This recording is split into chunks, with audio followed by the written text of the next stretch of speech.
YongHo. Today DIY project is to get this drawer sliding mechanism fixed.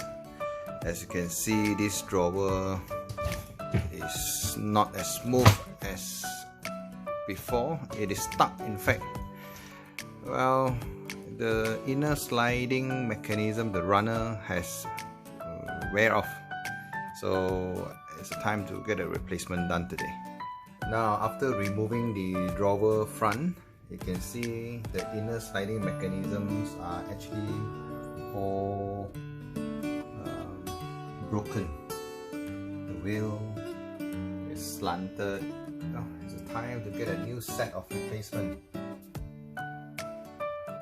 These are the set of sliding runner that I bought from online. Each set comes in a pair, and it costs only 2.9 bucks only. But you must make sure you get the measurement correct. The length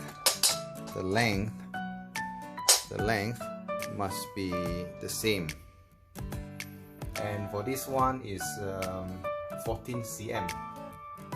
When you're installing the base of the drawer slider, make sure that the anchor screw, it is being screwed tightly all the way in, because if there's a protrusion of the screw, the roller will get jammed here.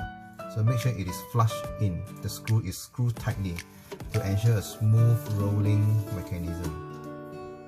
Now the drawer is fixed.